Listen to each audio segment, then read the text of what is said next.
Bonjour, on va attendre quelques secondes. On va attendre 10h30 pour commencer.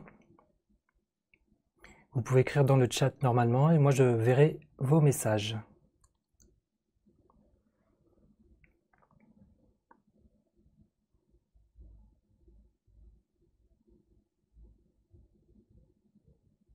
Je vois un premier message, donc ça fonctionne bien. Donc bonjour à Cécile.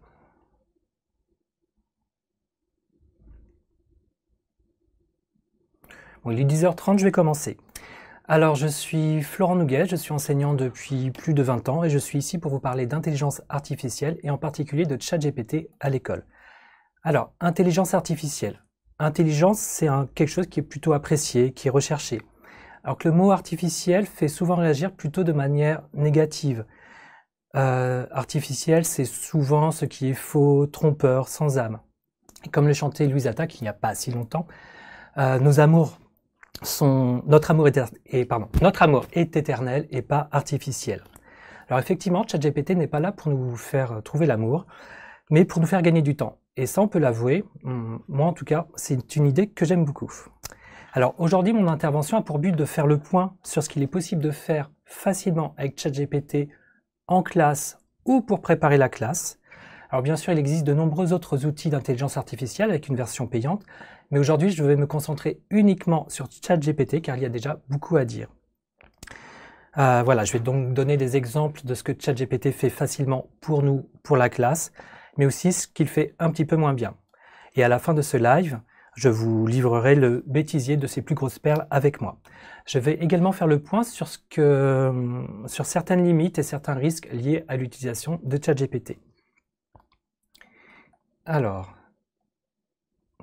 déjà, je vais me présenter un petit peu. Donc, j'ai dit que j'étais enseignant depuis plus de 20 ans.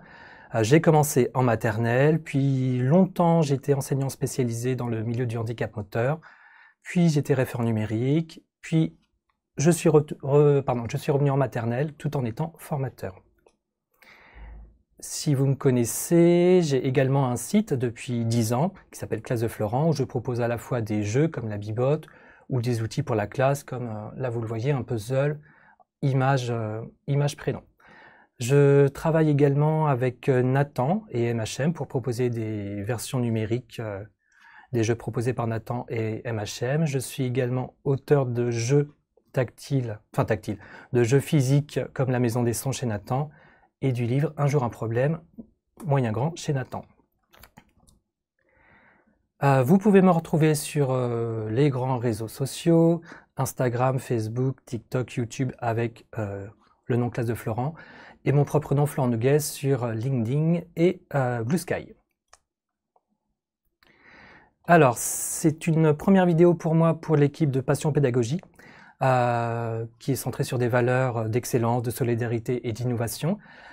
Si vous cherchez cette équipe, c'est la même que Objectif CRPE. Donc vous pouvez les joindre par email, sur l'email que vous voyez, ou par téléphone. Donc voilà, dans cette équipe, il y a des formateurs, des CPC, des inspecteurs, des maîtres formateurs comme moi, ou même des tuteurs INSPE.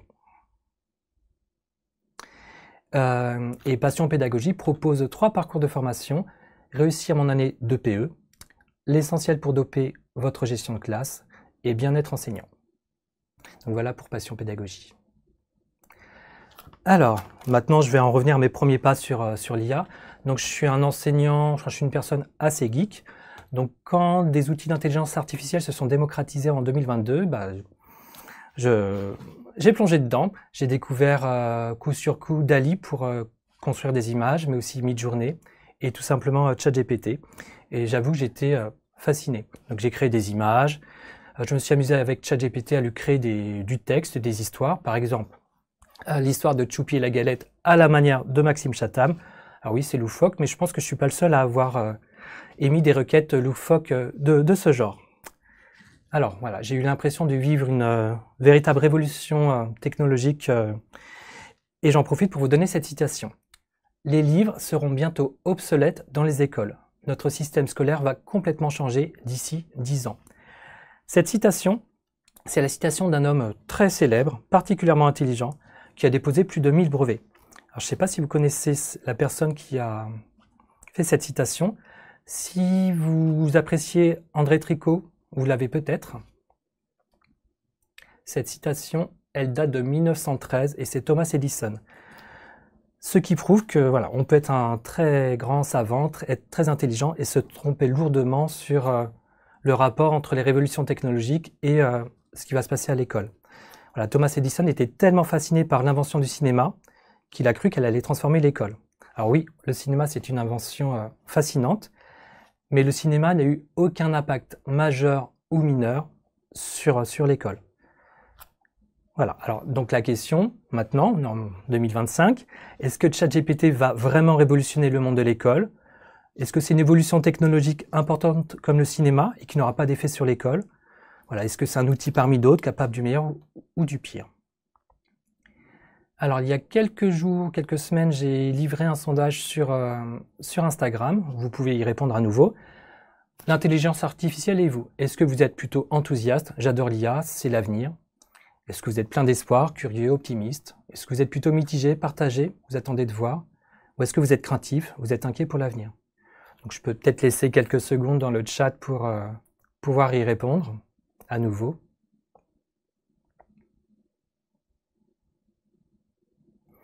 Donc l'intelligence artificielle et vous, est-ce que vous êtes plutôt enthousiaste, plutôt craintif, plutôt mitigé?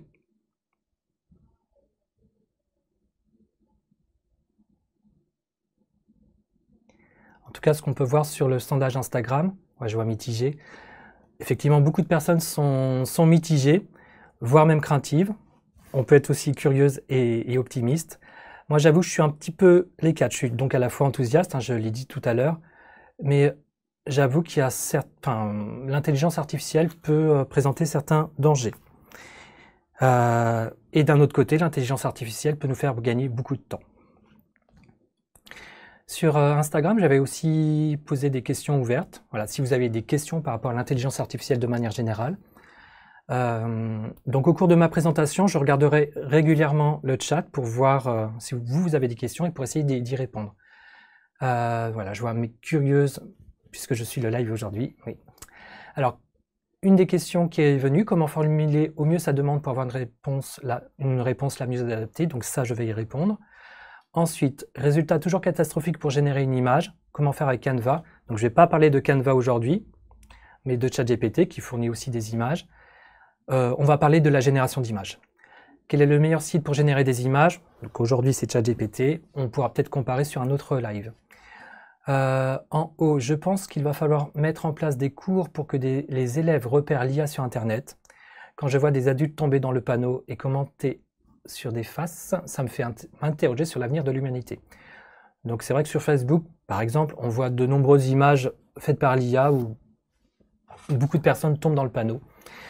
Ça, je vais en parler. De la formation par rapport aux élèves. Des prompts efficaces pour des enseignants du primaire, donc ça, je vais essayer de le montrer. Et en bas, j'ai demandé une proposition de séance en DNL maths. Ce n'était pas folichon, les exercices étaient vraiment bof et rien n'était innovant ou attrayant. Soit je l'utilise mal, soit vraiment je ne pige pas. Ça également, je vais en parler, à la fois pour générer des exercices et pour générer des séances. Alors voilà, pour revenir sur mon parcours, je regarde mes notes pour vérifier si je n'ai rien oublié. Voilà, donc après avoir découvert DALL-E, Midjourney pour générer des images et ChatGPT pour générer du texte, j'ai découvert un site qui était gratuit en partie à l'époque, DID, qui permet, on lui propose une image et on peut l'animer avec une voix. Donc j'avais montré sur les réseaux comment créer une animation vidéo avec ChatGPT, Midjourney et DID. Donc j'ai eu des retours très enthousiastes, mais aussi quelques retours très mitigés, voire même véhéments, en particulier de la part de graphistes ou d'illustrateurs. Il faut avouer qu'il y a une peur qui existe, que je vais essayer de formuler de cette manière. L'IA va remplacer certains corps de métier, dont les illustrateurs, les graphistes et les scénaristes. Donc il y a cette peur qui existe et qui exprime quelque part une forme de trahison. Parce que nous, dans notre imaginaire, l'IA est là pour nous aider au quotidien, pour les tâches rébarbatives, et ensuite, donc, nous avons du temps pour créer. Et là, on a l'impression de voir le contraire, donc de voir cette forme de trahison. Donc j'ai tenu compte de cette peur, et c'est pour ça que régulièrement, je montre des erreurs avec ChatGPT entre autres, mais aussi d'autres outils d'intelligence artificielle. Et surtout, cette peur, elle m'inspire de réflexion. Donc c'est ce que je viens de dire, c'est déjà de désacraliser la toute-puissance de l'intelligence artificielle. Voilà, ChatGPT peut se tromper de manière grossière. Et seconde chose, je trouve, depuis mes thèses depuis 2022 et jusqu'à aujourd'hui, que ChatGPT propose de la création de bas niveau. C'est-à-dire que si un écrivain ou un scénariste se contente de scénarios à l'eau de rose, ou de faire des thèses comme j'ai fait, c'est-à-dire de raconter l'histoire de Tchoupi à l'histoire de Maxime Chatham, c'est la création de bas niveau. Donc si on se contente de ce type de création, c'est sûr que là, l'intelligence artificielle va remplacer ces personnes-là. De son côté, donc j'ai pris l'exemple de Maxime Chatham, mais c'est le cas pour n'importe quel écrivain, eux, ils peuvent dormir tranquilles. Ils sont libres d'utiliser l'intelligence artificielle ou pas. Je crois que l'équivalent du prix Goncourt japonais dit qu'elle a utilisé à hauteur de 5%. Mais ces écrivains restent les auteurs, les créateurs de leur œuvre. Et si vous êtes intéressé par la question, je vous conseille plus tard de regarder cette vidéo de France Culture qui s'appelle « Ce livre a été écrit par une IA », donc qui est disponible sur Internet. De même, si on fait le parallèle avec l'école, si on essaie d'imaginer quelques secondes un enseignant qui ne propose que des exercices d'application, c'est sûr qu'à terme, ce type d'enseignant, il risque d'être remplacé. Mais en réalité, ce type d'enseignant n'existe pas. C'est vraiment impossible qu'il puisse exister. Par exemple, c'est impossible que ChatGPT puisse nouer les lacets de Chloé ou de Jérôme. Alors, blague à part, quand on est enseignant, il y a de nombreux gestes professionnels comme éveiller la curiosité, provoquer des réflexions, créer des liens avec un groupe classe. Et ça, aucune intelligence artificielle n'en est capable. Alors non, ChatGPT ne va pas remplacer les enseignants, mais il peut nous épauler. S'il y a une révolution, elle est peut-être là.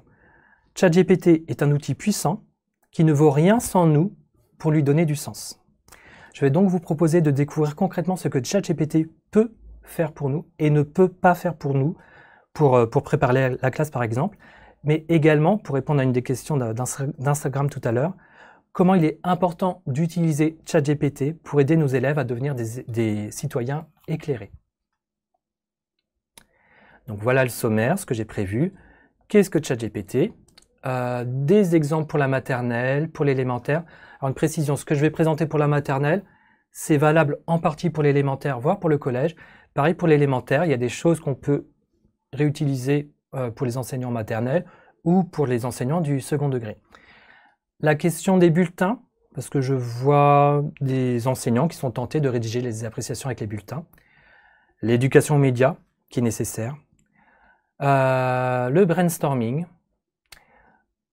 Et des questions qui se posent, par exemple, en particulier sur la question des droits d'auteur, le coût écologique et ce que j'appelle l'autonomie de sa pensée. Et enfin, un bilan sur ce qu'il fait de bien, sur ce que ChatGPT fait de bien et de pas très bien. Et enfin, le bêtisier. Qu'est-ce que ChatGPT? C'est d'abord une intelligence artificielle qui génère du texte, et qui génère du texte dans le sens où elle prédit la suite logique d'une phrase en fonction des probabilités. Donc tout à l'heure, j'ai fait un exemple sur la Première Guerre mondiale. Donc complète cette phrase, la Première Guerre mondiale a commencé en, et donc là, il n'y a même pas à discuter, c'est en 1914, point barre. La probabilité était de 100% pour tomber sur 1914. Maintenant, je propose un autre exemple. Complète cette phrase. L'enfant colorie le soleil avec une couleur. Souvent, ChatGPT va préciser une couleur jaune. De temps en temps, il va apporter de l'adjectif orange ou rouge, voire le mélanger, jaune avec des touches orange. Et de temps en temps, il va donner une couleur loufoque comme le bleu parce qu'il considère c'est un enfant, il prend les crayons qu'il veut. Donc là, on va tout de suite faire le test. Donc complète cette phrase. L'enfant colorie le soleil avec une couleur. Donc on va voir ce qu'il nous répond. Avec une couleur jaune, voilà. Donc maintenant je vais ouvrir un nouveau chat dans ChatGPT pour voir s'il persiste avec cette couleur jaune. Donc couleur jaune, c'est ce qui était attendu. Ça c'est original. Avec une couleur qu'il associe à la chaleur. Donc bon, vous avez compris le principe. Il prédit la suite des phrases. Voilà. ChatGPT a été entraîné pendant de longs mois en capturant des informations sur Internet. Wikipédia en premier lieu, mais aussi des articles, des livres numériques ou différents sites web. Il a analysé ces données pour construire ses propres domaines, pour identifier ses propres modèles. Voilà. Quand il répond, il ne comprend pas vraiment ce qu'il dit. Il n'a pas de conscience, il n'a pas d'opinion. Il ne sait pas si ses réponses sont vraies ou fausses. D'ailleurs, c'est marqué ici. ChatGPT peut faire des erreurs. Il peut se tromper, inventer des informations ou reproduire des biais, des stéréotypes présents dans ses données d'entraînement. C'est normal, il a pris des informations sur Internet. Donc, si les informations sont erronées, par exemple sur la dyslexie, il risque de reprendre ces informations erronées. Ensuite, je vais reprendre mon diaporama. Alors, on a tendance à confondre ChatGPT et Google. Google, de son côté, c'est un moteur de recherche. Il va, en fonction de nos requêtes, par exemple, si je veux une recette de la galette des rois, il va me donner des pages qui existent déjà sur Internet. On peut poser ce type de questions à ChatGPT, donne-moi une recette de galette des rois, et c'est lui qui va imaginer une recette, mais en fonction de données qu'il a déjà trouvées sur Internet.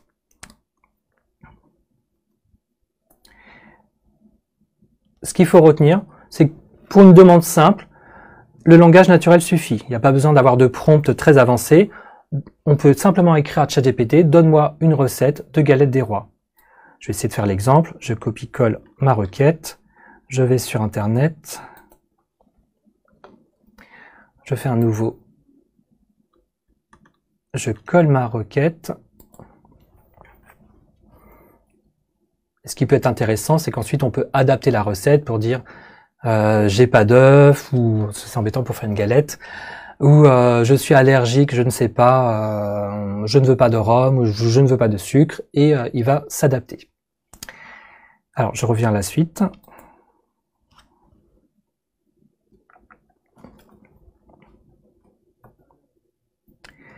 Alors maintenant je vais donc faire des propositions concrètes sur la maternelle, puis sur l'élémentaire. Et ce qu'il faut savoir, c'est ce que je propose pour la maternelle peut tout à fait être utilisé en élémentaire, et même plus tard au collège. Et inversement, ce qui est proposé en élémentaire peut servir également aux professeurs en maternelle, mais également aussi au collège. Concrètement, moi, je l'ai utilisé pour générer des images pour illustrer une chanson. Donc là, l'an dernier, c'était par exemple la chanson de La colère des Amis Zen, que j'ai beaucoup appréciée. Donc j'ai généré des images qui illustraient cette chanson, et voilà, j'ai montré aux élèves comment fonctionnait ce type de bande dessinée finalement. Donc ce qui est intéressant, c'est qu'il y a un sens de la lecture de haut en bas, de gauche à droite, et on laisse ce type d'affichage dans la classe. Et voilà, j'entendais mes élèves chanter en autonomie sur les différentes chansons que j'ai pu illustrer de cette manière. Avant, comment je faisais? C'est simple, j'allais soit sur Google Images, soit sur Freepik pour prendre des images gratuites. Donc là, quelque part, les illustrateurs, ça ne change pas grand-chose pour eux. L'avantage, c'est que je peux vraiment affiner mes images. Je vais expliquer, voilà, ce sont pour des enfants de 5 ans que je veux telle image. Donc ce que je vous propose, c'est de tester chez vous avec, par exemple, la chanson Petit escargot. Voilà, de générer plusieurs images, porte sur son dos sa maisonnette. Voilà, donc faites les tests chez vous. ChatGPT permet de générer 1 ou 2 images gratuitement tous les jours dans sa version gratuite. Alors, je passe en plein écran. J'aimerais vous parler d'un projet de Dell en maternelle qui est sur Instagram, qui est Delia, qui a eu un projet l'an dernier qui était d'associer un animal à un sport. Elle est partie d'un album qui s'appelle Vive les Jeux, en prévision des Jeux Olympiques. Alors je vois que ça fonctionne sur Facebook, mais pas ici, donc il faudrait me préciser si c'est sur YouTube ou Instagram. Donc Delia avait pour but de partir de cet album et quelque part de créer son propre album avec ses élèves et d'imaginer d'associer un animal à un sport.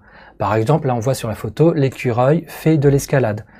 Et ce qui est intéressant, c'est que c'est comme difficile même pour nous adultes de dessiner ce type de phrase. L'écureuil fait de l'escalade ou le lion fait de la boxe. Donc là, on utilise l'intelligence artificielle pour créer des phrases. enfin surtout pour générer des images.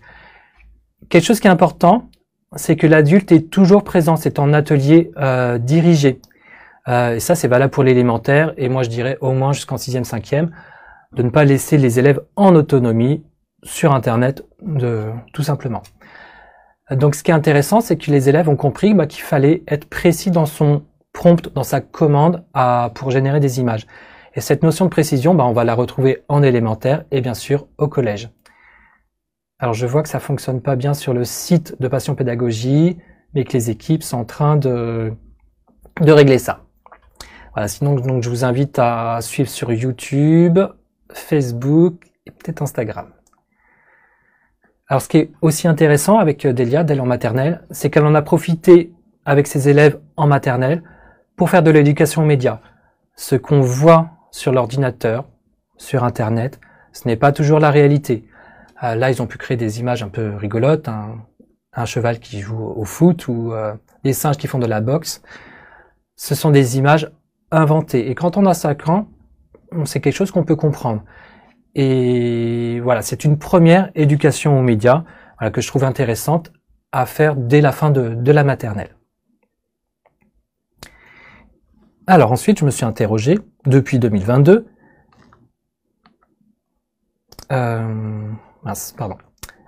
est-ce qu'on peut créer des fiches de séance pour la maternelle? Alors, donc j'ai testé en 2022, 2023. Je trouve qu'il a fait quelques progrès. Alors, je vais faire un test devant vous. Donc, le prompt, ça sera « Je suis un enseignant en grande section, propose-moi une séance sur l'encodage ». Et je veux consigne, lien avec le programme et phase de bilan. Donc, je vais essayer de me souvenir. Donc, je tape d'abord le prompt, la commande, et ensuite je vous montre. Donc, je suis enseignant en grande section, propose-moi une séance sur l'encodage. Donc l'encodage, l'enseignant donne un mot que l'enfant doit écrire, ou en tout cas il doit essayer de trouver des lettres de ce mot. Donc propose-moi une séance sur l'encodage, je veux la consigne, le lien avec le programme et une phase de bilan. Alors, je mets Internet. Donc ça, c'est le prompt, c'est la commande à ChatGPT. Alors, l'objectif principal, amener les élèves à encoder des mots simples, d'accord, en mobilisant leur connaissance des lettres et des correspondances phonème-graphème. Jusqu'ici, tout va bien.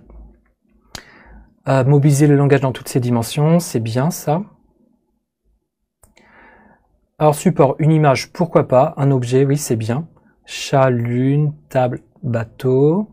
La consigne, voici une image qui représente un mot. À vous de trouver les sons que vous entendez dans ce mot. OK. Et de les écrire avec les lettres qui conviennent. Okay. Vous pouvez utiliser les affiches de la classe, ça c'est bien, ou l'alphabet mobile si vous en avez besoin. Ça c'est bien. Alors, par contre, chat, lune, table, bateau.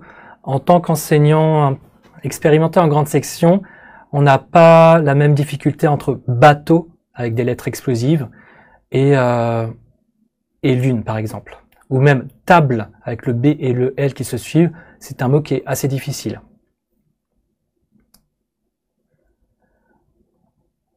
Donc, il y a des éléments dans la séance qui sont intéressants, mais sur la progression, on n'y est pas du tout. Donc, propose une progression adaptée pour mes élèves. Certains ont des difficultés, d'autres sont performants.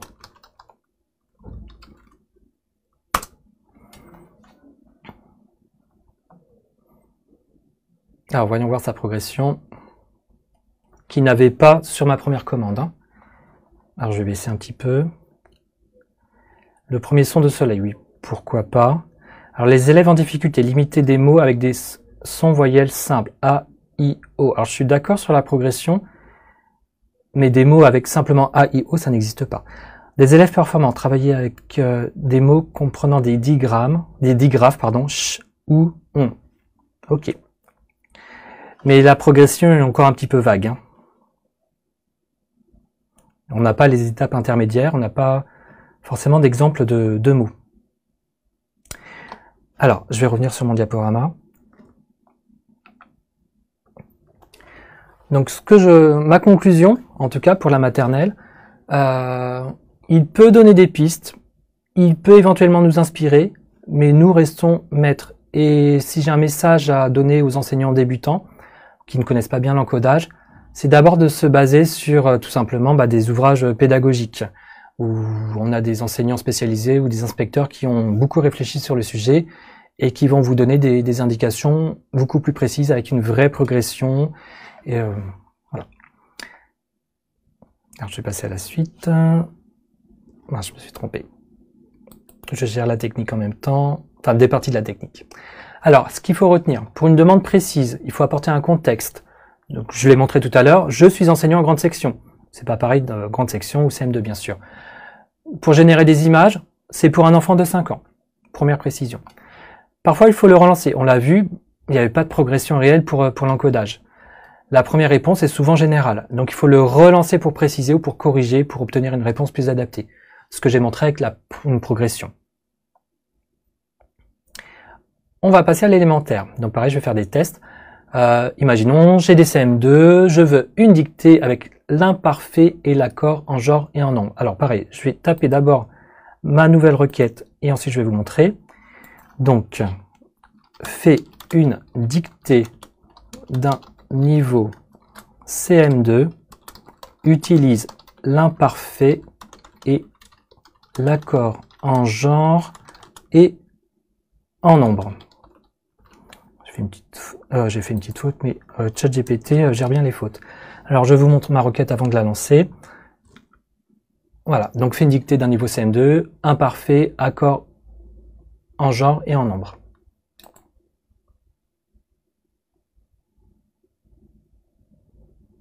Donc on a bien de l'imparfait, des fleurs colorées, une robe jaune, tout va bien.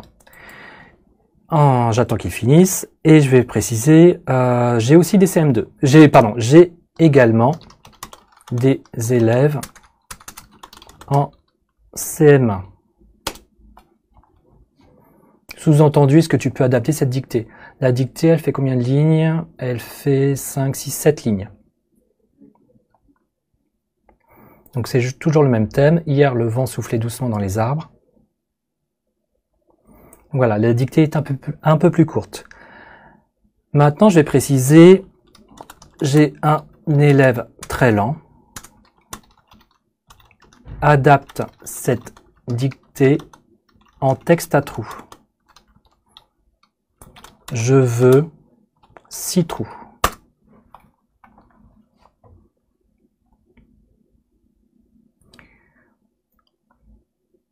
Là, ce qui est embêtant, c'est le vent soufflé, on n'a pas l'indication du temps. Pour les trous avec le verbe, il faut indiquer le temps à utiliser. Et oublie les trous pour les noms. Donc souffler imparfait, on est bon, jouer imparfait, on est bon, voler imparfait, on est bon. Voilà. Là, ChatGPT a compris ce que je voulais. Une fois qu'il a bien compris ce que je voulais, et ben là où je vais gagner du temps, là on va me dire j'ai un petit peu perdu du temps. Génère 10 dictées différentes, bien sûr, en respectant mes consignes.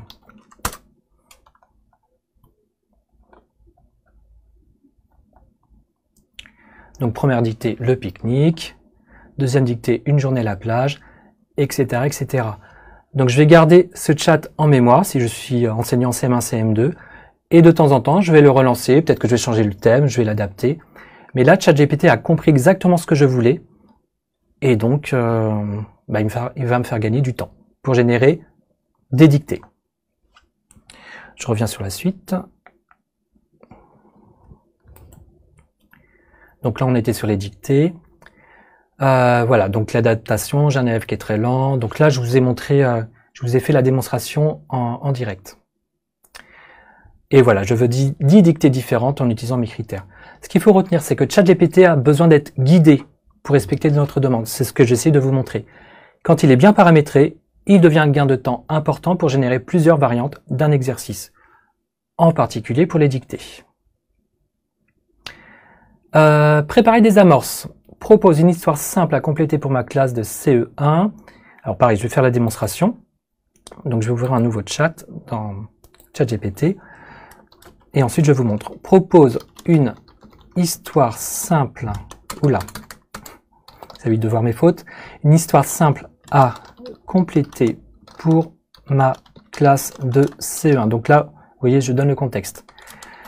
Ta phrase doit contenir 10 mots maximum et utiliser l'imparfait. Et je lui donne un thème, c'est ça, thème roi et reine. Alors, je vais rebasculer sur ChatGPT et je vais lancer le prompt, la commande.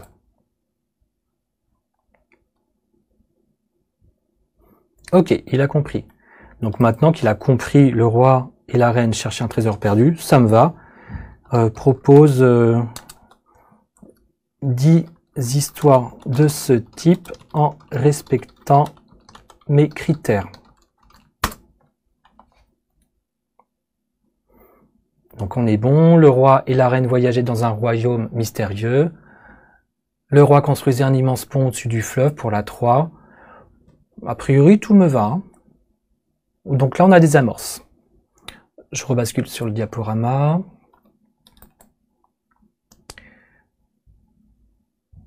Ensuite, invente un... Ah, là, on est sur les mathématiques. Je regarde dans le chat. Est-ce qu'il est possible de lui demander une courte histoire pour des moyennes sections à la manière de Bernard Friot, petite histoire pressée pour apprendre à réviser ses images mentales. J'ai fait le test il y a quelques mois, pas pour Bernard Friot, mais pour inventer des histoires adaptées, des histoires courtes pour travailler la compréhension à mes élèves. J'ai plutôt été déçu. Ça a retesté à l'heure actuelle pour voir si ChatGPT a fait des progrès. Mais je vous invite à tester. Alors là, on est sur les mathématiques. Invente un énoncé d'un problème mathématique pour ma classe de CE2. Je veux la comparaison, un énoncé non concordant avec l'opération à utiliser. Alors, d'un point de vue pédagogique, non concordant, donc là, sur ma copie d'écran, ChatGPT a bon. Léo a 28 billes. Zoé en a 15 de moins que Léo. On entend moins. Combien de billes ont-ils en tout? Donc on entend moins, mais c'est pas l'opération moins qu'il faut utiliser. Alors, je vais, pareil, faire la démonstration devant vous. Donc j'ouvre un nouvel onglet dans ChatGPT. Invente un énoncé d'un problème mathématique pour ma classe de CE2. Thème comparaison. Énoncé non concordant. Oh là, j'ai fait une faute. Concordant avec l'opération à utiliser. Voilà, je mets Internet. Je lance la requête. On revient sur Zoé. Zoé a 28 cartes Pokémon. Paul... Ah oui. Combien de cartes Pokémon Zoé doit-elle donner à Paul pour qu'il en ait autant? Donc donner, on a l'impression que c'est plus. Mais en réalité... Combien de cartes Pokémon Zoé doit-elle donner à Paul? Zoé en a moins. Alors là, je vais ouvrir un nouvel onglet. Je vais copier-coller mon prompt. Je vais préciser que je veux un énoncé simple. Excusez-moi, pour la technique. Je veux un énoncé simple. Là, on est sur quelque chose d'un peu plus simple. Sarah a 12 billes. Lucas en a 8 de plus qu'elle.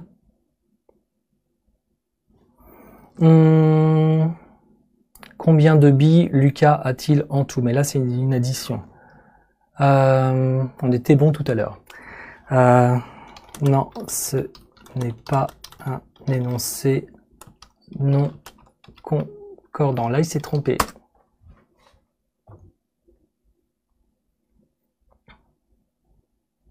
Il n'a pas compris. Donc je vais devoir lui expliquer ce que c'est qu'un énoncé concordant. C'est bête, en test il avait compris avec moi. Alors, je vais ouvrir un nouveau chat. Un énoncé non concordant, pardon. Non concordant. Exemple. Donc Zoé a 10 billes. Jérôme, alors je vais reprendre mon exemple pour être sûr de ne pas me tromper. Jérôme, pardon, en a 4 de moins.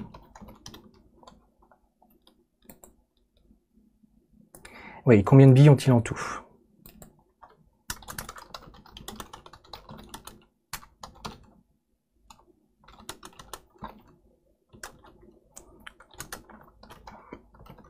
Donc je vais lui proposer, pour voir s'il a compris, propose un autre énoncé non concordant pour ma classe de CE2. Donc pareil, là je dois le briefer comme pour la dictée.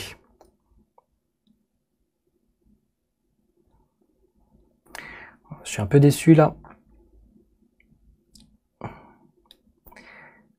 Parce qu'il n'a pas compris. Lucie a 12 crayons, Paul en a 3 de plus qu'elle. Ah non, ça c'est intéressant. C'est intéressant dans le sens où l'opération n'est pas... Il faut d'abord trouver ce que Paul a comme crayon et ensuite additionner le tout. Mais c'est pas exactement ce que j'attendais. Alors, je vais revenir à mon... Je vais pas perdre 3 heures là-dessus. Alors, je vais reprendre sur mon test. Donc, sur mon test, il avait compris.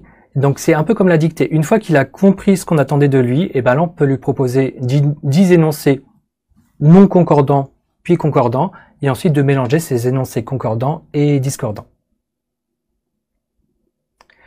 En histoire, j'ai une classe de CM2, propose un QCM sur les guerres mondiales au XXe siècle. Donc, je vais le faire devant vous. Alors j'ai une classe de CM2, donc propose un QCM sur les guerres mondiales au XXe siècle. Hop, je repasse sur ChatGPT.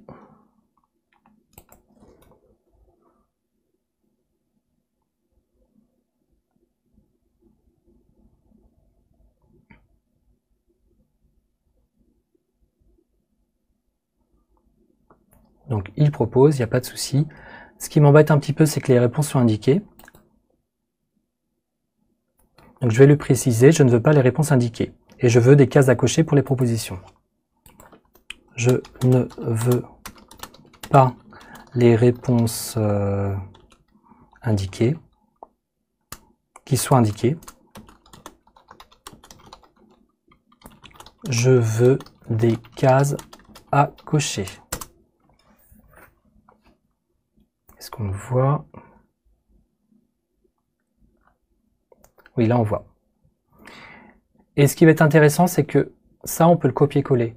Et ça va garder la forme. Donc on peut le mettre dans Word ou dans LibreOffice pour gagner du temps sur notre mise en page. Alors, bien sûr, on va vérifier les questions. Hein. Donc voilà un premier exemple pour l'histoire. Je suis perdu pour faire la suite. J'y arrive. Construis un tableau avec une colonne événement, une colonne date, mélange. Les élèves devront relier le bon événement à la bonne date. Donc je vous ai montré il y a 30 secondes qu'on pouvait lui demander des cases à cocher. On peut également lui faire des tableaux. Donc je vais préciser, je reprends Internet. Donc sur le même thème, propose un tableau avec une colonne pour les événements et une autre pour les dates. Mélange date et événement. L'idée, c'est que l'enfant, l'élève puisse relier le bon événement à la bonne date. Donc voilà, il génère automatiquement le tableau. Donc bien sûr, 1918, c'est pas pour le début de la Seconde Guerre mondiale. Il va falloir relier avec la fin de la Première Guerre mondiale qui est ici. Alors, je vois que ça plaît, tant mieux. Voilà. Donc pareil, ce tableau, on peut le copier-coller directement dans une page Word ou dans une page LibreOffice. Donc je reviens sur mon diaporama.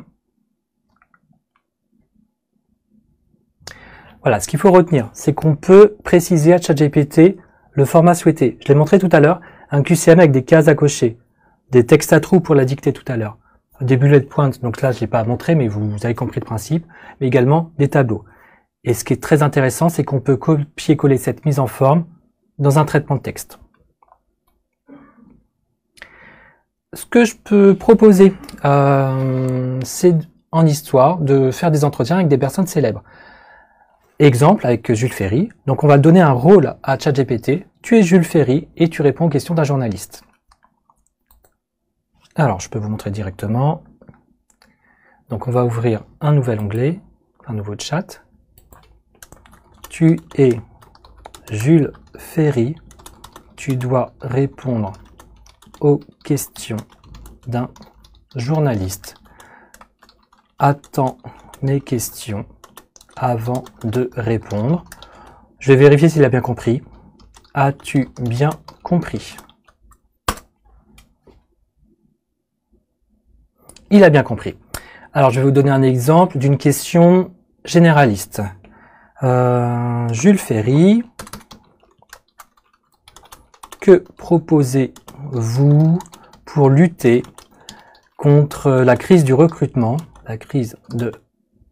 du recrutement des enseignants?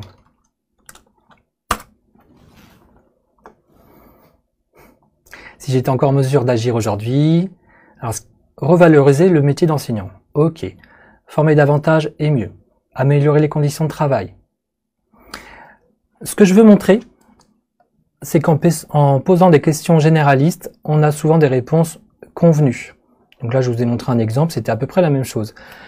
Si je pose la même question à n'importe quel homme ou femme politique, on aura sensiblement les mêmes réponses. Donc ce qu'il faut vraiment retenir, c'est questions généralistes, réponses convenues. Donc c'est pas super intéressant pour l'instant. Ce qui va être intéressant en classe, quand on a des élèves en cycle 3 ou au collège, c'est le même travail qu'un journaliste, c'est de s'intéresser à la vie de ce Jules Ferry. Et quand on va un petit peu dans son Wikipédia ou quand on fait des recherches un petit peu sur Jules Ferry, on apprend qu'à l'époque, il avait refusé la mixité filles-garçons à l'école. Il y avait l'école pour les filles, l'école pour les garçons.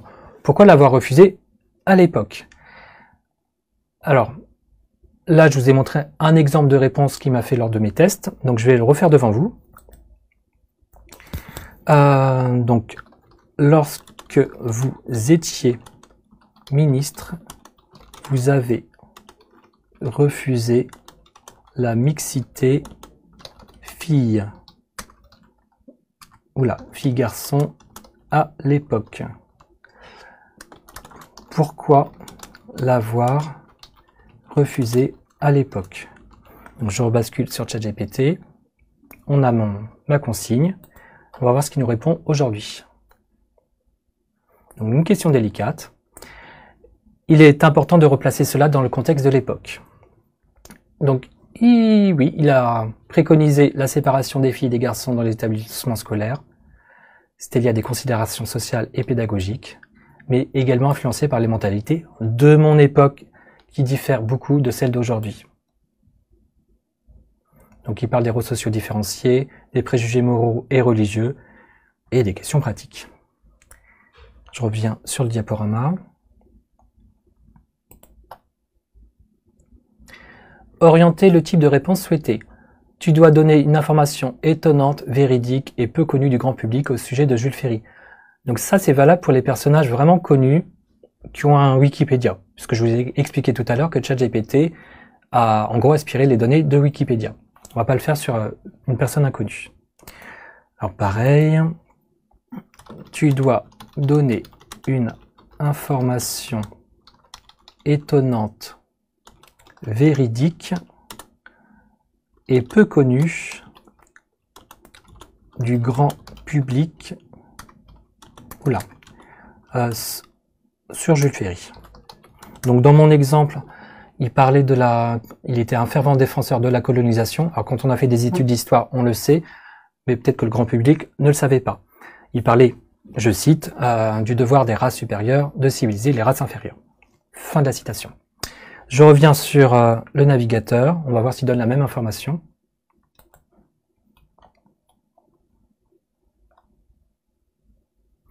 Pareil, il a été un fervent défenseur de la colonisation.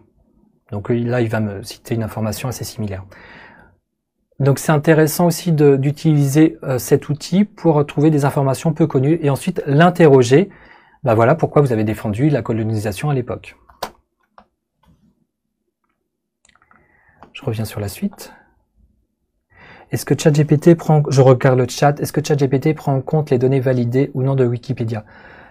ChatGPT, c'est d'abord basé sur Wikipédia en se disant que Wikipédia est une source assez sûre.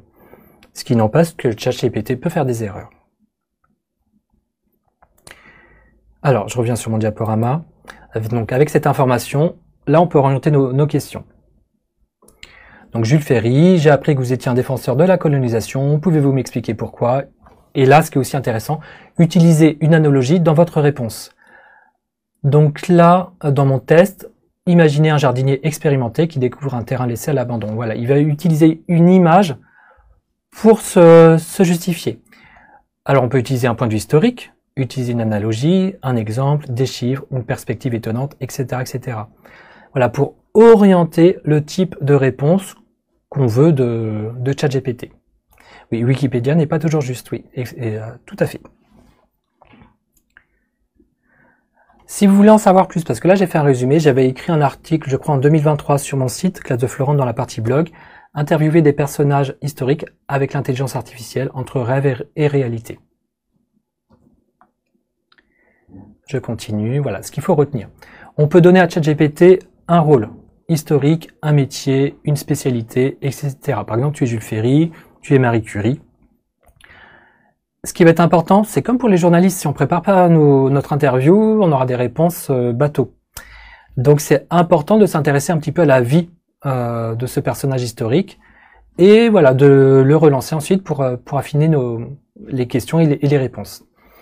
On peut orienter le type de réponse souhaitée, par exemple avec une analogie, explique-moi comme si j'avais 10 ans, avec des exemples, une perspective étonnante, etc., etc. Sur la génération d'images, donc j'en ai parlé un petit peu tout à l'heure pour la maternelle, je vais détailler un peu plus pour l'élémentaire, mais c'est vraiment valable pour la maternelle et le collège, et même après. J'ai expliqué tout à l'heure que dès la maternelle, Delia avait montré l'intérêt à ses élèves d'être précis dans son prompt. Ben, c'est toujours valable pour l'élémentaire. Moi, ce que je trouve, c'est que ChatGPT est quand même meilleur dans les illustrations par rapport aux photos. Et quelque chose d'intéressant. Je vais demander, fais la photo d'enfant qui joue dans la cour de récréation. Là, vous allez me dire, mais c'est pas une photo, c'est une illustration. Et donc, j'ai fait plusieurs tests. Quand on lui demande de générer des images d'enfants, il y a une forme de modération où il s'interdit de montrer des simili de deux photos. Par contre, si je demande pour un professeur, là, il va me montrer quelque chose qui ressemble à une photo. Je peux faire l'exemple devant vous. Donc un nouveau chat. Ah, j'ai pas cliqué au bon endroit. Alors, propose une photo d'enfant qui joue dans la cour de récréation. Donc on va le laisser travailler quelques secondes. Et normalement, ça ne sera pas une photo, mais quelque chose qui ressemble plutôt à une illustration. Là, on est clairement sur une illustration. Hein. Maintenant, je vais proposer la même chose, mais pour un professeur. Donc, je copie-colle pour aller un peu plus vite. Donc, propose une photo d'un enseignant dans la cour de récréation.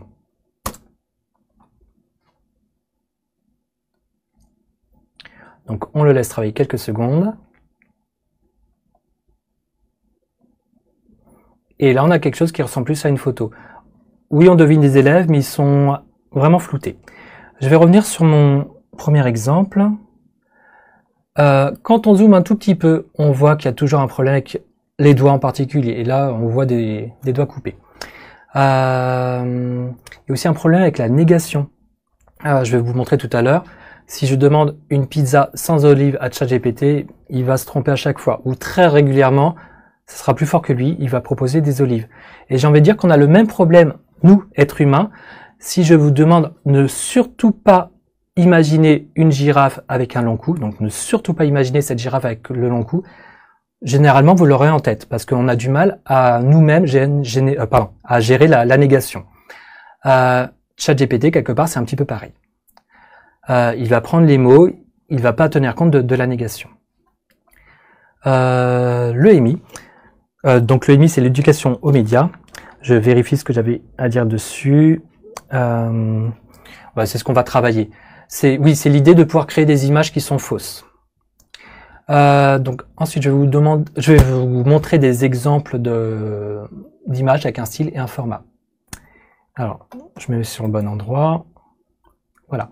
Dessin à l'encre, chat dormant dans le jardin. Et à côté, on voit une femme qui boit du thé à son bureau, aquarelle. Donc des styles très différents. Je vais essayer de vous montrer. Je reprends Internet. Donc j'ai dit, oula, j'ai pas la main. Dessin à l'encre, chat dans le jardin. Donc là, je lui demande vraiment un style.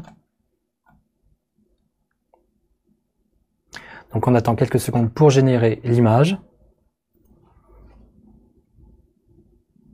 Et voilà, j'ai un dessin à l'encre. Tout à l'heure, c'était quelque chose à l'aquarelle. Donc, une femme boit du thé. Oula. Style aquarelle.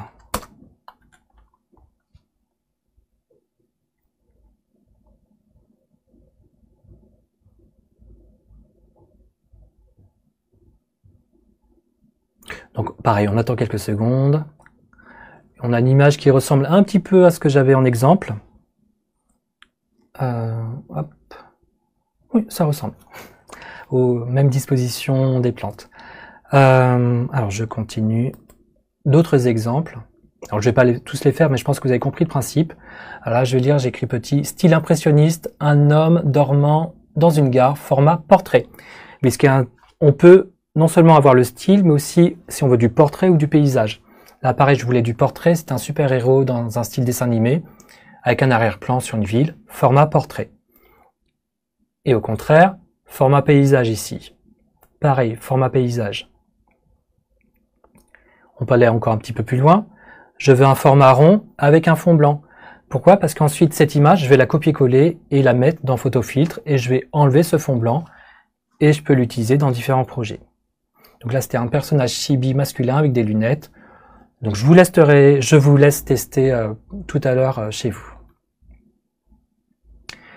Alors, tout à l'heure, je vous ai montré que j'étais un petit peu déçu pour la création de séances en maternelle sur l'encodage. On va recommencer pour l'élémentaire. Donc je suis enseignant. Alors, pour gagner un peu de temps, je vais taper la requête en même temps. Et ensuite, je vais vous montrer. Donc je suis enseignant en CE1 en France. En France parce que je veux le BO après.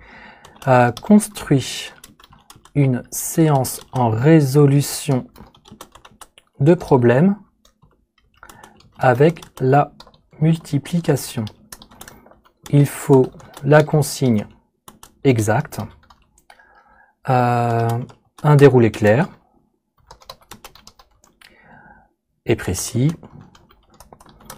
Tu dois citer l'attendu exact du programme officiel et tu dois donner des éléments de différenciation. Avant de voir ce qu'il me propose aujourd'hui, quand j'ai préparé ce live, Il m'a proposé ces attendus-là qui n'existent pas dans le bulletin officiel. Il l'a inventé. Donc faites attention. Je repasse sur ChatGPT. Je clique pas au bon endroit.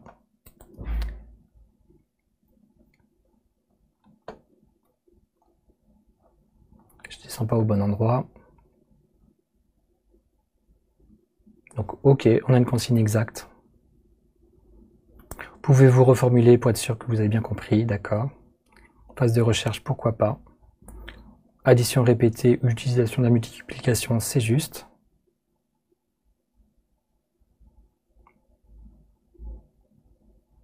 Matériel nécessaire, d'accord.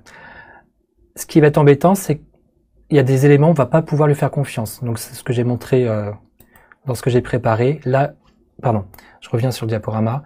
Il m'a inventé un attendu du programme officiel. Donc là, j'ai pas le temps de regarder devant vous si l'attendu qu'il propose est juste.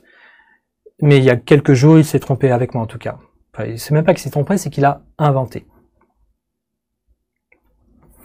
Par contre, sur la différenciation pédagogique, je trouvais ça intéressant. J'ai vérifié avec des maîtres formatrices en élémentaire pour être sûr. Donc lors de mes tests, utiliser systématiquement des objets concrets pour manipuler. Donc passer du concret à l'abstrait. Enfin, passer d'abord au concret, donc ça c'est intéressant. Proposer des aides visuelles, les fameux schémas en barre que vous connaissez peut-être, ou même des dessins. Simplifier les nombres, c'est les variables, ça je suis d'accord. Et la différenciation, c'est pas seulement pour les élèves en difficulté, c'est aussi pour les élèves plus avancés. Donc là, il y avait pensé, ça c'était vraiment intéressant. Introduire des problèmes à plusieurs étapes. Donc ça, je trouve ça super intéressant. Une papeterie reçoit 3 livraisons de 5 boîtes. Chaque boîte contient 4 crayons. Donc on a des étapes avant de déterminer le nombre de crayons au total. Donc, finalement, pour la différenciation, c'est intéressant. Donc, moi, ce que je vous préconise, au final, c'est attention à ce qu'il propose comme fiche de séance, mais pourquoi pas voir ce qu'il propose en différenciation. Donc, ChatGPT peut véhiculer des idées fausses trouvées sur Internet. Ça, faut vraiment le garder en tête. Et il le met, je vais remettre Internet, il le met clairement. ChatGPT peut faire des erreurs. Envisager de vérifier les informations importantes. Donc là, vraiment, je le préconise absolument. Nous, enseignants, on reste l'expert pour repérer et corriger ce type d'erreur. ChatGPT, c'est un exécutant. Il faut vraiment le garder en tête. Alors ensuite, je vois des questions où je vois des enseignants qui sont tentés par pour rédiger les bulletins avec ChatGPT. Alors là, je mets en garde tout simplement sur les données sensibles. Si on met le nom, prénom d'un enfant sur ChatGPT, bah, c'est sur des serveurs qu'on ne maîtrise pas. Et donc là, on n'est pas du tout bon pour le RGPD. Après, on va me dire, bah, je rends anonyme les choses. Alors, je prends un exemple, parce que là, c'est un peu, faut être précis. Si je ne donne pas le nom ou le prénom, on donne quand même des données implicites dans un contexte précis. Je donne un exemple. Donc, je tape dans ChatGPT, élève de CM1 qui a des difficultés en orthographe et en calcul mental, et qui montre des progrès en compréhension. Ok, il n'y a pas de nom, il n'y a pas de prénom. Mais on peut quand même l'associer à un élève spécifique, sachant, j'invente totalement, hein, que je suis un enseignant qui s'appelle Serge Dupont, en CM1 à Orléans, à l'école Jules Ferry, parce que quelque part, je l'ai déjà dit à ChatGPT. Donc c'est possible de relier les informations. Donc je le conseille vraiment pas. Voilà. Est-ce que c'est vraiment un gain de temps pour reformuler? Est-ce que c'est pas plus intéressant de prendre le temps pour une formule personnalisée?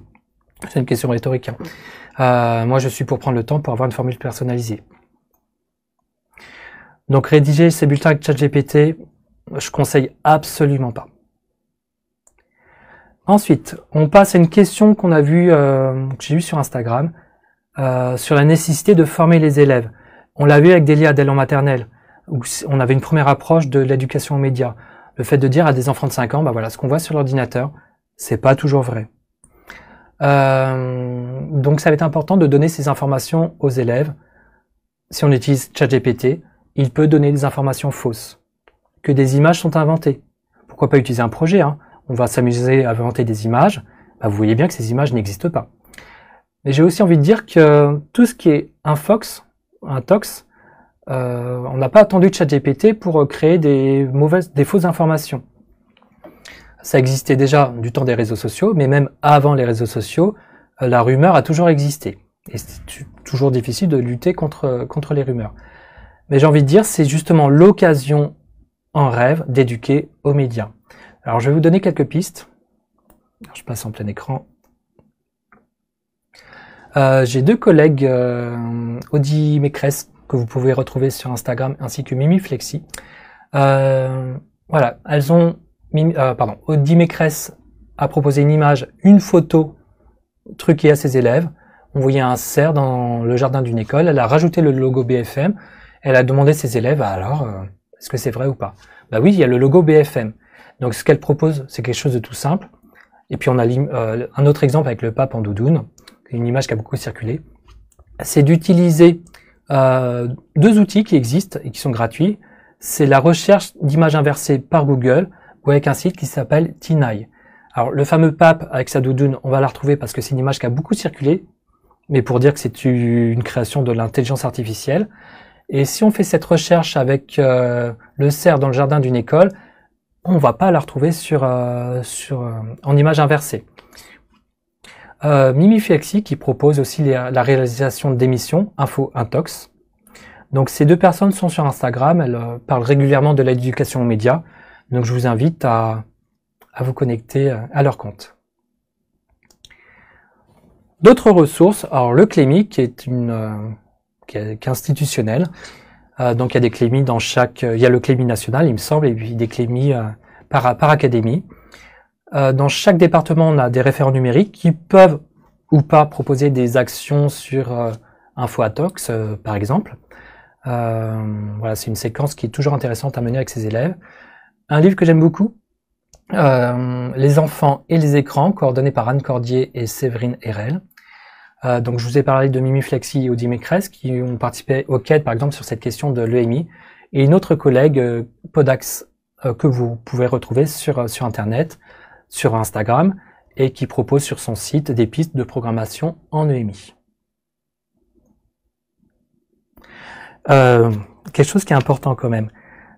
Si on passe son temps, c'est important de montrer qu'Internet peut montrer des choses fausses, mais qu'est-ce que je voulais dire?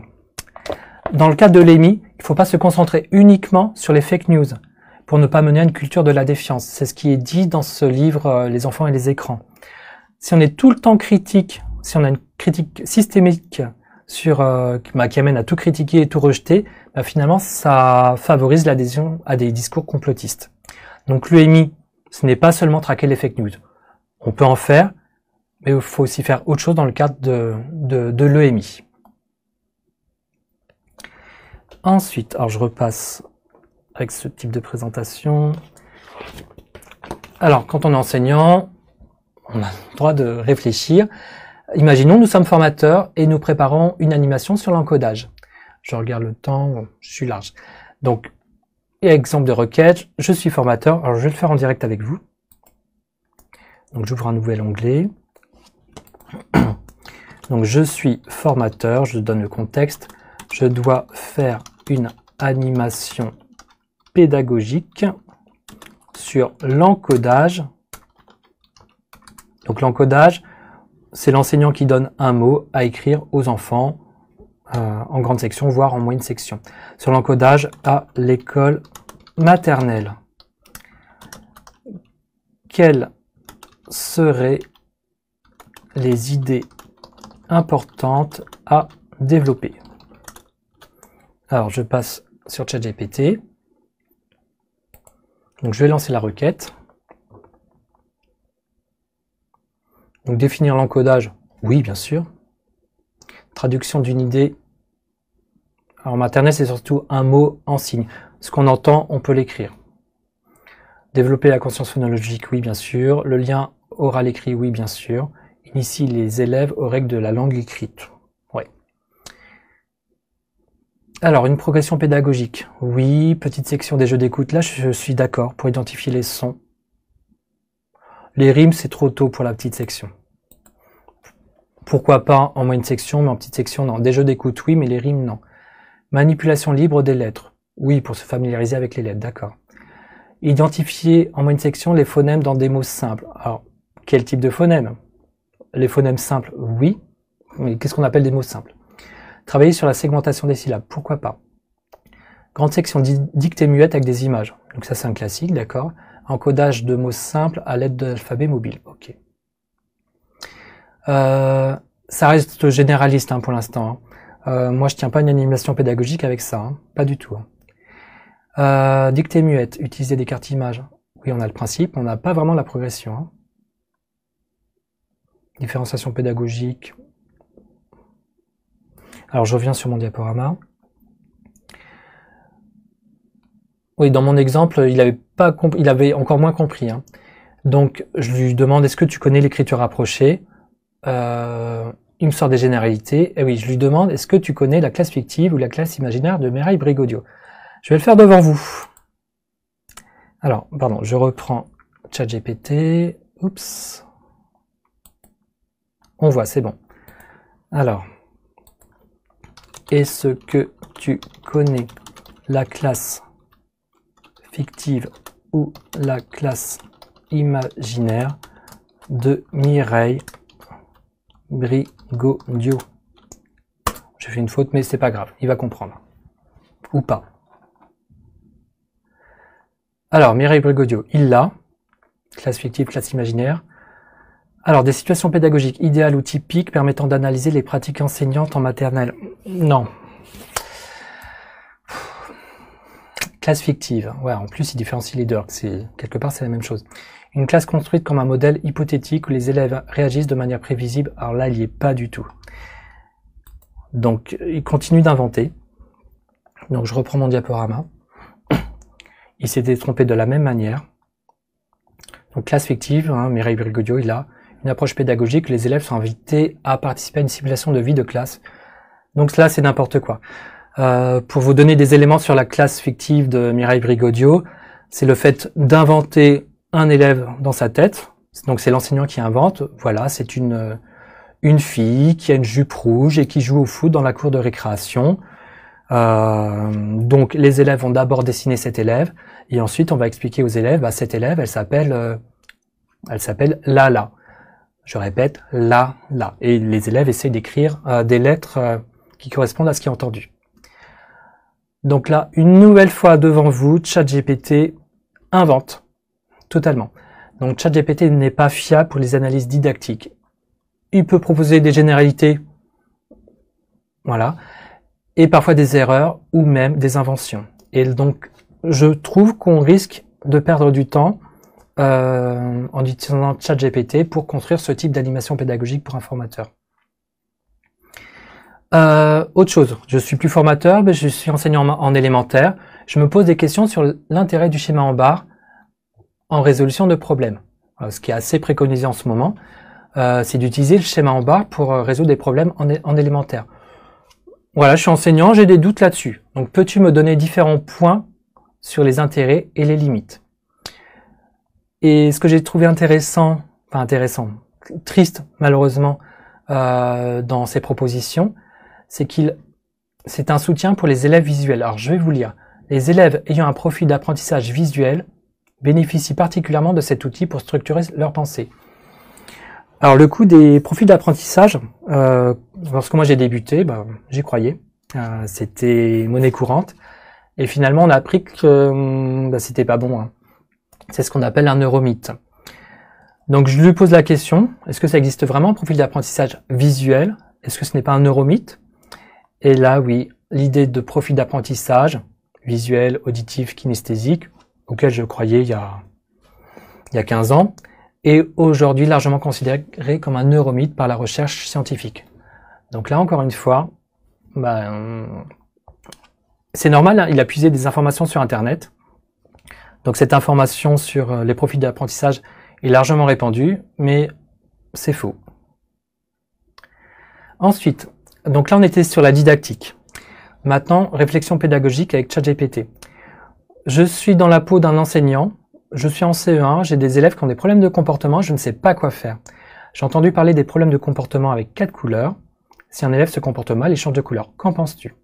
Alors je vais essayer de faire le test devant vous. Donc un nouveau chat. dans ChatGPT. Je tape d'abord la consigne.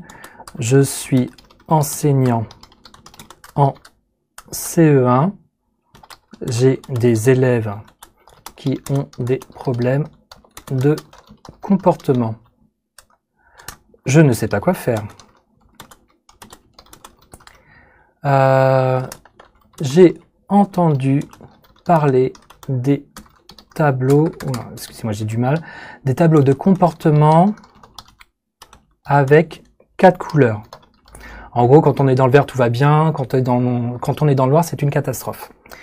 Donc, je précise, si ChatGPT ne comprend pas, si un élève se comporte mal, il change de couleur. Qu'en penses-tu? Alors, avant de vous montrer sa réponse en temps direct, quand j'avais fait le test chez moi, j'ai trouvé sa réponse pertinente, où il donnait les avantages et les inconvénients, et surtout il proposait des alternatives ou des compléments. Alors, maintenant je vous montre. Donc ça c'est le prompt, maintenant je vais le lancer. Ça c'est ma commande à ChatGPT. Donc oui, ces tableaux de comportement sont fréquemment utilisés en classe. Ils ont des avantages et des limites qu'il est important de considérer avant de les mettre en place. Ah oui, avantage, oui, c'est visuel. Ça permet de prendre conscience de son comportement quand on a un élève.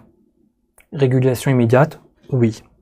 Limite, et là je suis d'accord avec lui, stigmatisation.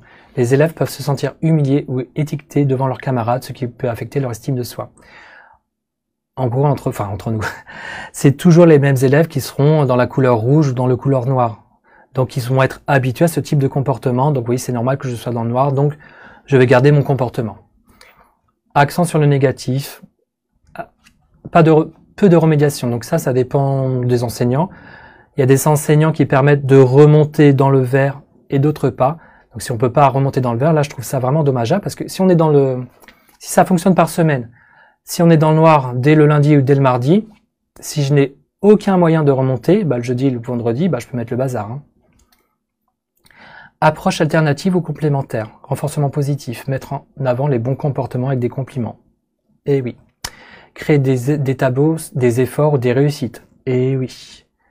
Etc., etc. Donc là, en tout cas, sur ce type de questionnement pédagogique, je le trouve plus pertinent. Alors, je reviens sur mon diaporama. Donc voilà, là, c'est les réponses que j'avais eues la dernière fois. Donc stigmatisation, on a de nouveau sur le même type de réponse. Je vois aussi stress et anxiété. Les élèves sensibles peuvent ressentir un stress disproportionné à l'idée de changer de couleur. C'est une réalité. Alternative ou complément, donc renforcement positif, c'est ce qu'on a vu en direct. Et ce qui est intéressant, c'est que je peux le relancer. Dans mon exemple, il y a quelques jours, quand j'ai préparé cette visio, peux-tu développer le tableau de réussite? Donc il me donne un début de réponse et je vais le faire développer dessus. Je vais essayer de voir si je peux développer la même chose devant vous. Alors pardon, je suis pas au bon endroit.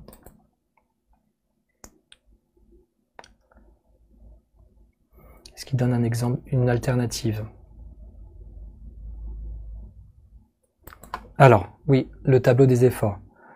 Peux-tu développer cette idée d'un tableau des efforts ou des réussites?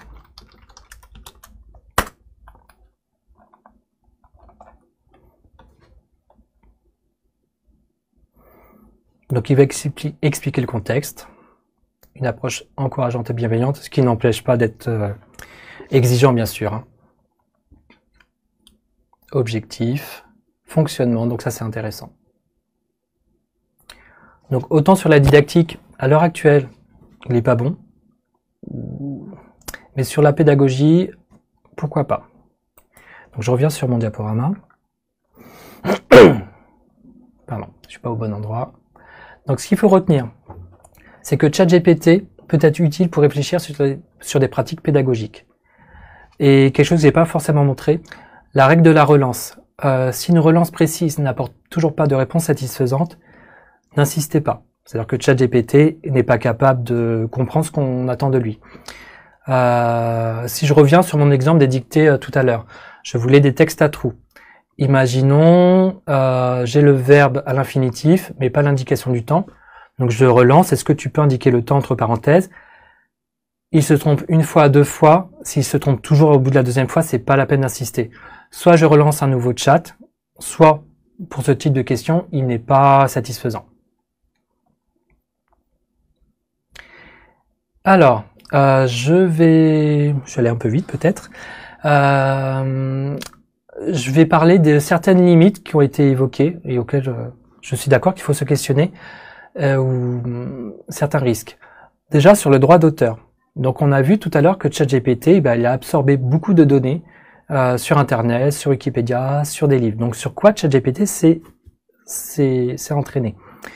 On a de nombreux auteurs qui critiquent, qui dénoncent un pillage de leur travail. La loi n'est pas très claire pour l'instant. Moi, ce que je propose, en attendant que tout soit éclairci, c'est en tant qu'enseignant, si on fait commerce de nos propositions pédagogiques, par exemple, j'ai écrit un livre sur la résolution de problèmes, là, je vais payer un illustrateur. Et en plus, les images seront très bien, qui n'ont pas été générées par l'intelligence artificielle. Si c'est un outil que je propose uniquement pour mes élèves, s'il n'y a pas de commerce, c'est ce que j'ai montré pour la bande dessinée sur la chanson, là, j'ai envie de dire pourquoi pas. Je regarde s'il y a d'autres informations importantes là-dessus. Oui, ce qui est embêtant, c'est qu'il existe au minimum un doute quand on génère des images sur à qui appartiennent ces images créées par l'intelligence artificielle. Est-ce que c'est aux artistes? Est-ce que c'est à ChatGPT? Ou est-ce que c'est à nous? C'est absolument pas clair. Donc pour l'instant, zéro commerce avec des images créées par l'intelligence artificielle en tout cas. Et il reste cette question, enfin il reste beaucoup de questions en fait. Est-ce que l'intelligence artificielle crée vraiment quelque chose de nouveau ou est-ce qu'elle ne fait que transformer ce qui existe déjà? Donc voilà, j'ai peut-être survolé le droit d'auteur, mais il faut l'avoir en tête en tout cas. Le coût écologique. Alors, c'est une question complexe. J'ai fait des recherches, j'ai quelques données, donc je vais donner ces données. ChatGPT a eu un entraînement assez long qui a généré 550 tonnes de CO2. Alors moi, je ne sais pas si c'est beaucoup, 550 tonnes de CO2. Pour faire une comparaison, c'est 125 trajets entre Paris et New York en avion. C'est à peu près l'équivalent d'une semaine de trafic aérien entre Paris et New York. Après, l'entraînement n'a eu lieu qu'une seule fois. Maintenant, c'est ce que je vous ai montré. Ok, ChatGPT s'est entraîné, mais tous les jours, on peut faire des prompts, lui poser des questions. Et là, pour ce qu'on appelle des requêtes, là, le coût annuel mondial a un coût estimé à 25 fois supérieur à son entraînement. Si on rentre dans les détails, c'est assez compliqué. Il y a beaucoup de critères différents. Est-ce qu'on utilise une intelligence artificielle généraliste ou spécialisée? Quand on utilise une intelligence artificielle spécialisée, il y a ChatGPT dans la version payante, on peut faire des robots spécifiques. Ça coûte moins cher en termes d'énergie. Ça dépend aussi de la proximité qu'on a avec un centre de calcul. Est-ce qu'on est loin ou pas? Ça dépend du type de centrale, si c'est une centrale à énergie fossile ou non. Si on génère du texte ou des images. Quand on génère des images, c'est beaucoup plus gourmand en termes d'énergie. Alors, pour faire des comparaisons, si je génère une image, c'est l'équivalent d'une consommation en voiture de 23 mètres, pour rester sur le CO2. Si je génère 50 requêtes par jour pendant 1 an pour obtenir du texte, donc je répète, 50 requêtes par jour pendant 1 an pour obtenir du texte, je produis 280 grammes de CO2. Le GIEC recommande 2 tonnes par an par personne. Donc 280 grammes sur l'année contre 2 tonnes. C'est 0,01%. J'ai d'autres chiffres à avoir en tête. J'ai vu des vidéos... Avant d'aller plus loin, il n'y a pas que les requêtes qui comptent. Il y a aussi l'empreinte carbone qui vient de la fabrication des puces et des serveurs plutôt que leur fonctionnement. Mais j'ai envie de dire, c'est la réalité, c'est pareil pour Google, Facebook et compagnie. Ce qu'on peut faire comme geste, c'est si une IA une requête d'intelligence artificielle consomme 3 à 10 fois plus d'énergie qu'une recherche sur Google. Si je sais que la réponse est sur le moteur de recherche Google, alors je vais chercher avec ce moteur de recherche et non pas avec l'intelligence artificielle. Ensuite, j'ai vu des critiques par rapport à la consommation d'eau. Comme quoi, une requête de ChatGPT, c'était un demi-litre d'eau de consommer. En tout cas, d'utiliser. Alors, en réalité, les chiffres sont un petit peu plus bas. Une requête ChatGPT, c'est 1 à 2 verres d'eau. C'est moins d'un demi-litre. Si on fait une comparaison avec le fait de prendre une douche. Donc, une requête ChatGPT, on va dire que c'est un demi-litre. Une douche, c'est environ 60 litres. Un bain, c'est au moins 150 litres. Un steak de soja, c'est 200 litres. Un steak de bœuf, c'est environ 2500 litres. Une piscine privée, c'est 50 000 litres. Alors, c'est pas pour dire que ChatGPT, c'est pas grave. Oui, il y a un coût. Mais il faut avoir le contexte global de toutes nos émissions en termes de CO2 ou en termes de consommation d'eau. Ensuite, oser penser par soi-même. En fait, je vois un certain nombre d'étudiants ou même d'adultes qui sont complexés par rapport à ChatGPT. Parce que ChatGPT serait meilleur que nous pour réfléchir. Idée reçue. Hein. Si on laisse ChatGPT créer à notre place, je pense qu'on renonce à penser par nous-mêmes.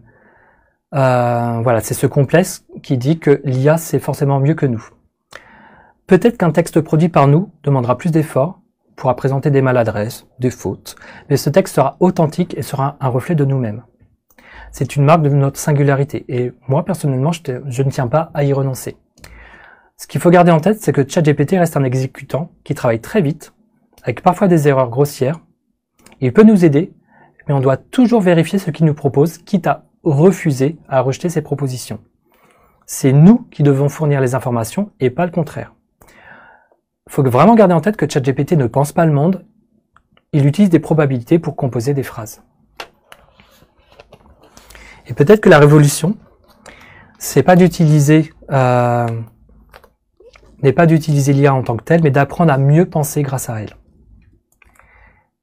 Alors, je vais passer à un bilan de ce qu'il faut retenir. C'est comme ça. Donc, ce qu'il faut retenir, ce que ChatGPT fait de bien, et qu'il faut toujours vérifier. Les illustrations, oui, c'est pas mal, mais attention aux doigts.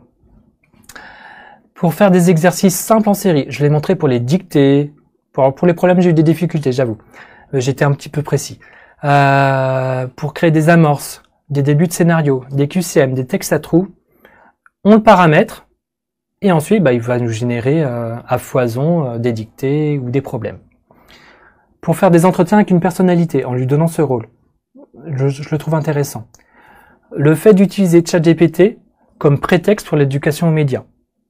Ça, je trouve que c'est intéressant. Ça peut servir de brainstorming avec nous-mêmes. On n'a pas besoin de... Enfin, c'est toujours utile de demander à ses collègues et à ses pairs. Mais ChatGPT peut faire office de brainstorming. En différenciation, je l'ai trouvé intéressant. Et j'ai vérifié avec d'autres collègues maîtres formateurs qui étaient d'accord avec moi. Il peut donner des conseils généraux en pédagogique. Ça reste un point de départ, mais il ne veut pas nous faire une analyse fine. Là où je le déconseille, c'est de générer des fiches séances. Il peut nous inventer des attendus des BO, du bulletin officiel. Donc là, on n'est pas bon du tout. En didactique, à l'heure actuelle, il n'est pas bon. Je l'ai montré avec l'encodage. Je ne vous l'ai pas montré pour le schéma en barre, mais il n'est pas encore bon. Pour analyser les programmes, je vois pas l'intérêt en fait de lui donner le programme 2025 et de le faire analyser. Je pense qu'en tant qu'enseignant, c'est vraiment notre rôle. Sachant que ChatGPT peut se tromper, pourquoi lui faire analyser les programmes? Enfin, je vois pas trop l'intérêt. Je vois pas du tout l'intérêt.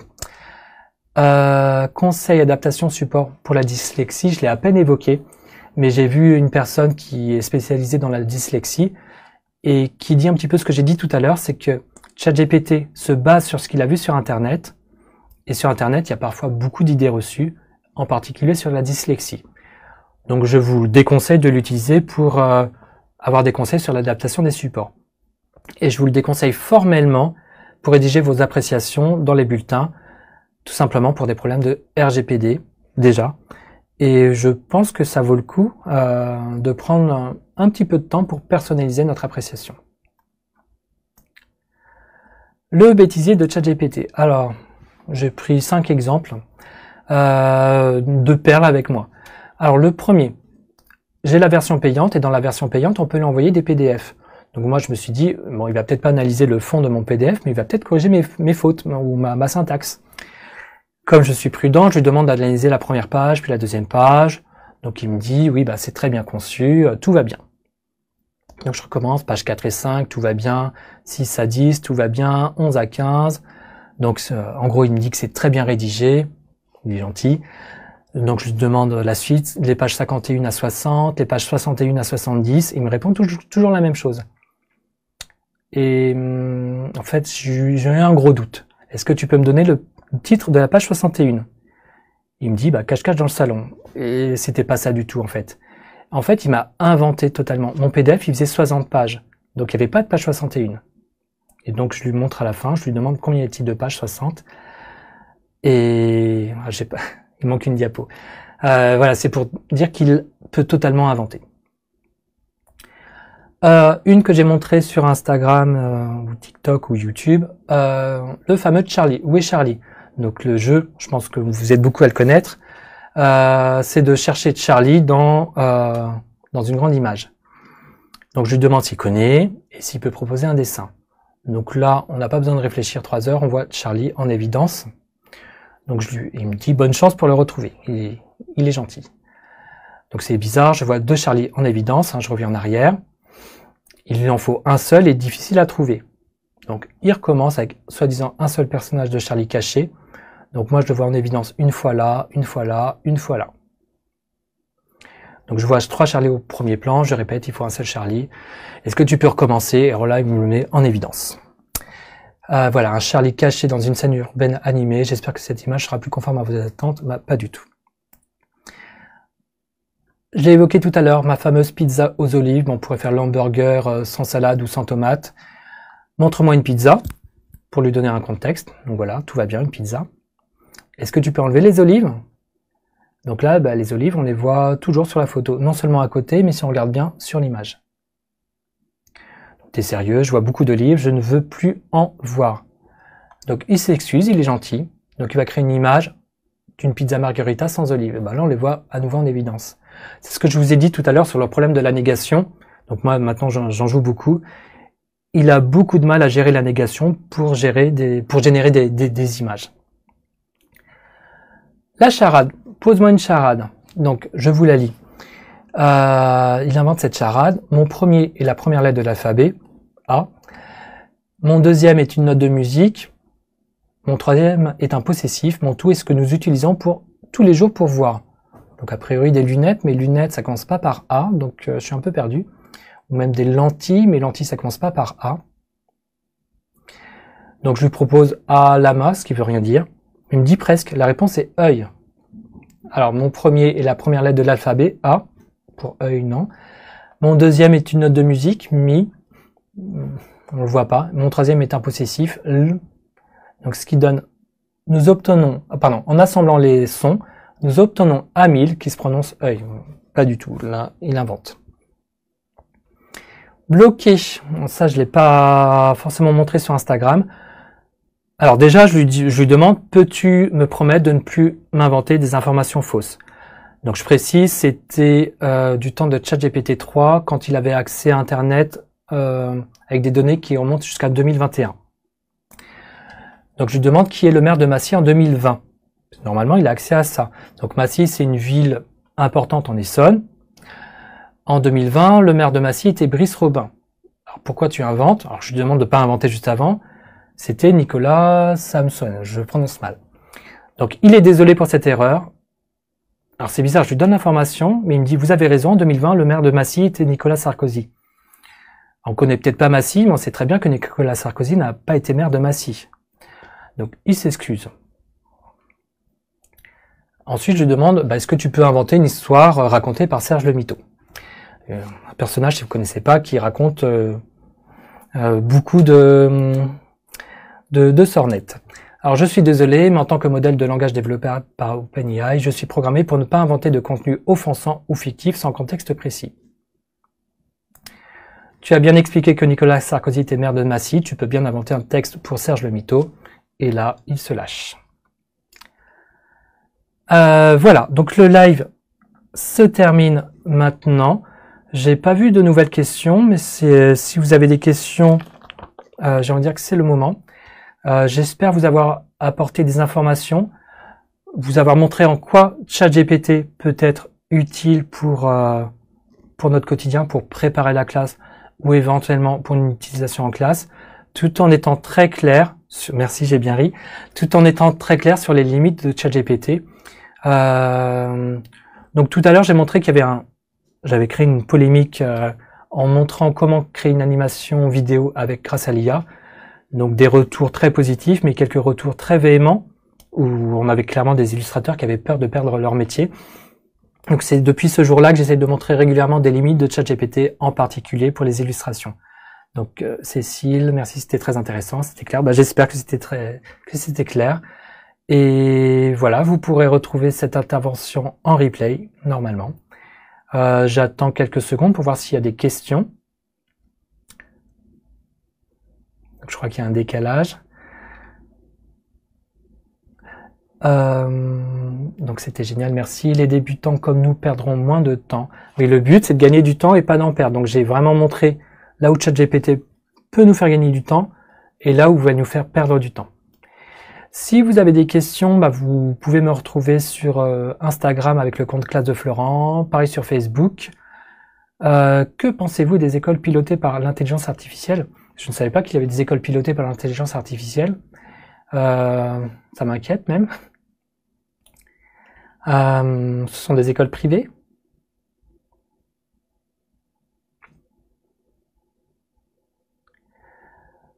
Ouais, vraiment, ça m'inquiète parce que je pense qu'il y a un vrai pilotage à avoir, qu'on soit enseignant en classe, on a quand même toute une classe à gérer, et ça, une intelligence artificielle, on est totalement incapable. Donc je vois que c'est aux États-Unis, des classes expérimentales aux États-Unis. Je vais me renseigner, même si c'est un pilotage au niveau de toute une école, les enseignants restent des êtres humains, être pilotés par une intelligence artificielle, naturellement, moi, ça m'inquiéterait. Il y aurait beaucoup de choses qui seraient pas justes. Je vais me renseigner et on pourra continuer le débat, que ce soit sur Facebook ou Instagram ou Blue Sky, par exemple. J'attends quelques secondes pour voir s'il y a encore quelques questions.